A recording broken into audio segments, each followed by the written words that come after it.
Right, thank you for joining us today. I'm Michelle McLean, Director of Product Marketing here at Silver Spring, and I'm joined today by my colleague Mike Jung. He's our Director of Government Affairs and Regulatory Policy. And Mike, why don't you just take a minute and talk a little bit about what you do for us here at Silver Spring? Great, thanks, Michelle. It's a real pleasure to work at Silver Spring. I serve as our interface point with the government affairs officials, whether they be appointed regulators or elected governors or legislators.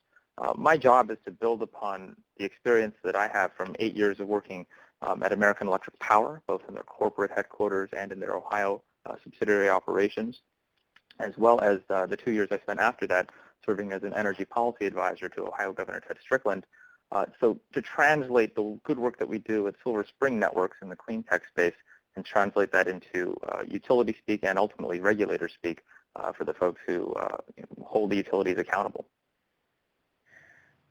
Okay, thank you. And you know, what's interesting to me in the work that you do is that I think you bring in a very different perspective to events like Hurricane Sandy. We, of course, were all watching as Sandy unfolded, and you bring a unique insight into some of the lessons learned or insights that regulators can have directly out of the Sandy experience. So I really appreciate you sharing your perspective on that angle today. So as we again watched Sandy unfold and saw the significant loss of life, of course, that resulted, the extensive damage, we're all recognizing that it will take years to rebuild.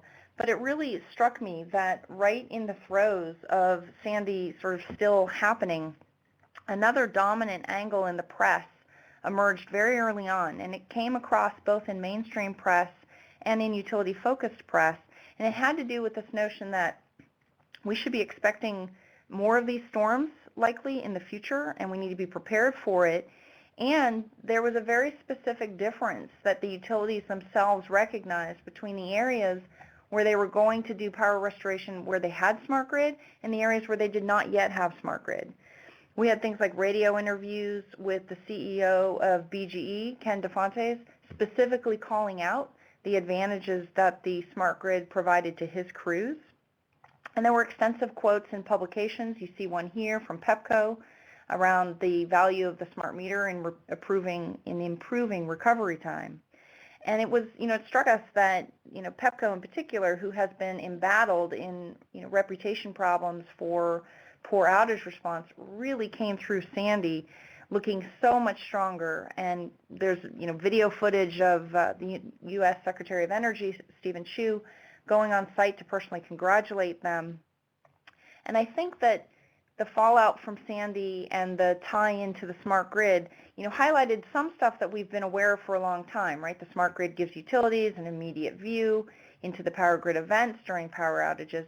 But I also think that the customer response to the utilities who responded well to the outage really highlighted a different angle, which is that faster outage response is a really critical consumer benefit of the smart grid. And I think that that's an idea that had been lost of late. And so, Mike, I'm wondering if you can talk to us a little bit about that whole angle of the consumer benefit of the smart grid. Absolutely, Michelle. The smart grid delivers a diverse stream of benefits. But so far, most of the attention has been focused on what's in it for the utility. Of course, whatever utilities are able to save in terms of operations and even capital in the long run are savings that ultimately accrue to customers in the form of lower rates or rates that wouldn't be as high as they would be otherwise.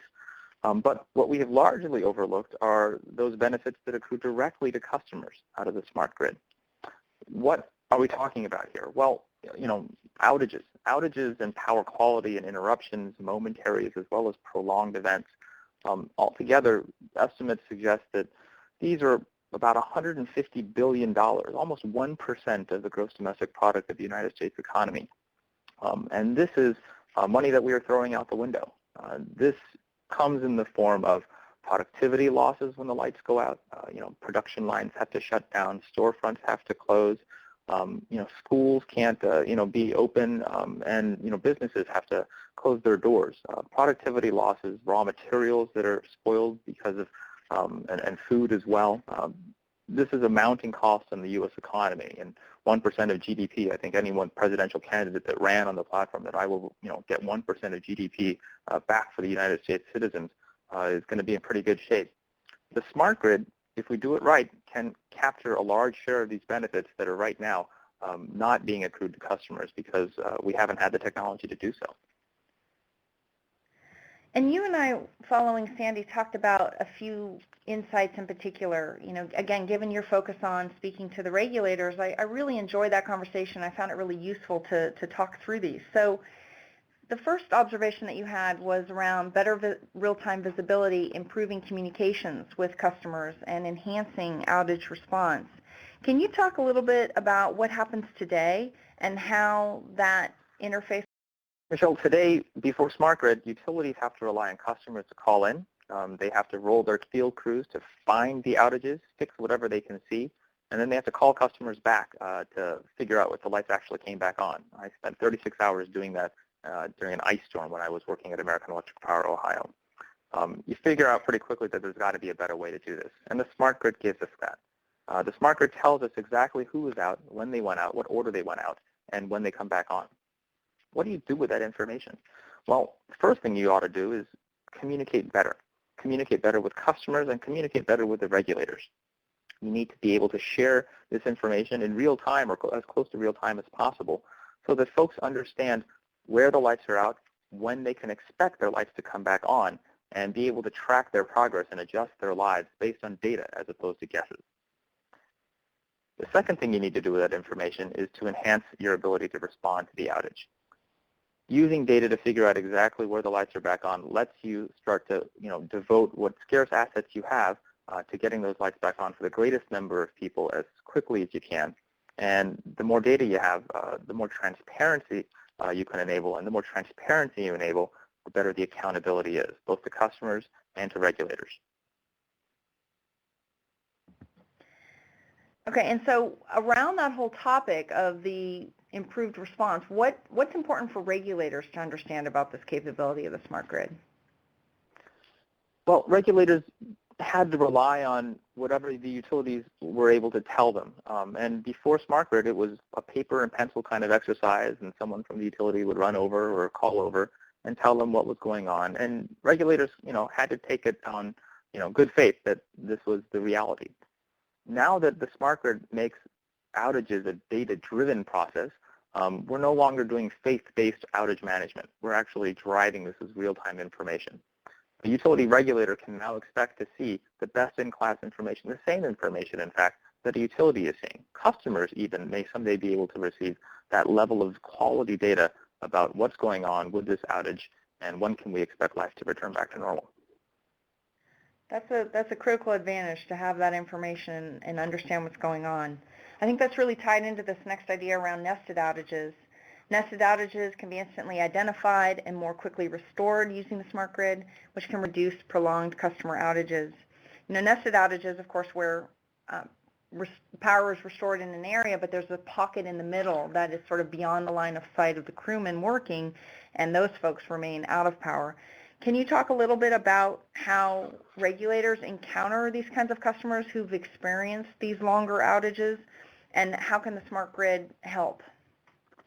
I'll tell you, Michelle, when I was working as the energy policy advisor to Governor Strickland in Ohio, we would always dread that moment after a large outage event where the phone calls would start rolling in from really irate customers complaining that their lights had gone out at the same time as everyone else's on their street, but their lights were still off while everyone else was already back on.